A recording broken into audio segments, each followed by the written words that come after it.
পরিবারের আর্থিক সংকটের মাঝেও ইচ্ছার মনোবলের জোরে কাঙ্ক্ষিত লক্ষ্যে পৌঁছে যান অনেকে।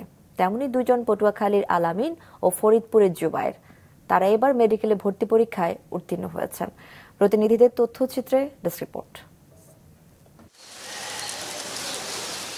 নিজের ছোট্ট খাবার হোটেলে জিলাপি ভাজছেন পটুয়াখালীর বাউফলের নিজাম হাওলাদার। তার মন এখন প্রশান্তিতে ভরা, কারণ ছেলে আল আমিন মেডিকেল ভর্তি যুদ্ধে জয়ী হয়েছেন। বাবার কাজের সহযোগী আলামিন এবার ভর্তির সুযোগ পেয়েছেন ঢাকা মেডিকেল কলেজে, অর্জন করেছেন 117তম স্থান। চিন্তা করতাম যে না, আমার বাবা মা এত কষ্ট করে আমাকে টাকা দিচ্ছে, এই টাকাটা যেন আমি কাজে লাগাতে পারি এবং সবসময়, এবং আমি আমার কলেজের যে সময়টা আমি সবসময় লেখাপড়ার কাজেই ব্যয় করতাম। তার এই সফলতায় উচ্ছ্বসিত শিক্ষক ও স্থানীয়রাও।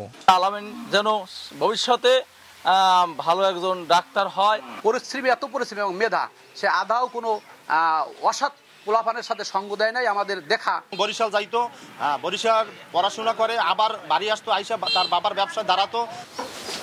তবে সীমিত আয়ের পরিবারটি এখন চিন্তিত ছেলের লেখাপড়ার খরচ চালানো নিয়ে। সামনে যে বাকি খরচটা আছে, এই খরচটা যেন আমার পাশাপাশি, আমি তো গরিব মানুষ, এই হোটেল চালাই আমি তো অপারক হয়ে গেলাম। তার স্বপ্ন বাস্তবায়নের জন্য আমাদের সরকারের পক্ষ থেকে, রাষ্ট্রের পক্ষ থেকে কোনো সুযোগ সুবিধা যদি তাকে করা সম্ভব হয়, সেটি আমরা সর্বোচ্চ চেষ্টা তার জন্য করব। 2টা বছর সে সকালবেলা না খাইয়া চলে গেছে কলেজে, 12টায় সে সকালের খাবার 12টার খাইছে। আনন্দাশ্রুতে সিক্ত ফরিদপুর সদরের কবির শেখ। অভাবের সংসারে থেকেও তার ছেলে জুবায়ের ভর্তির চান্স পেয়েছে মানিকগঞ্জ মেডিকেল কলেজে। এই যে পুরো জার্নিটা, এটা অনেক স্ট্রাগল করতে হয়েছে আমাকে, যেহেতু আমার বাবা একজন ডেইলি লেবারার, তো সে অনেক কষ্ট করছে।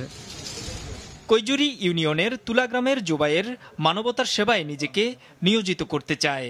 আমার ইচ্ছা যাতে ভালো একজন ডক্টর হতে পারি, দেশের মানুষের সেবা করতে পারি। যদি কোনো ধনী ব্যক্তি আমার পাশে দাঁড়ায়, কিংবা যদি সরকারের কোনো সহায়তা পাইতে, আমার ছেলের ডাক্তারি পড়াইয়া গরিব মানুষের সেবার জন্য আমার ছেলেকে আমি ডাক্তার বানাইতে চাই, আমার ইচ্ছা। উচ্ছ্বসিত তার শিক্ষকরাও জানান অব্যাহত থাকবে তাদের সহযোগিতা। সাহায্য সহযোগিতা করার চেষ্টা করেছি এবং ভবিষ্যতে এরকম সাহায্য সহযোগিতা আমাদের দরিদ্র এবং মেধাবী ছাত্রদের জন্য আমরা করব। আল আমিন ও জুবায়েরদের এমন সাফল্য গাথা অন্য শিক্ষার্থীদের জন্য হতে পারে অনুপ্রেরণা, এমনটাই মনে করেন শিক্ষকরা। নূর মোহাম্মদ, মাছরাঙ্গা নিউজ ডেস্ক।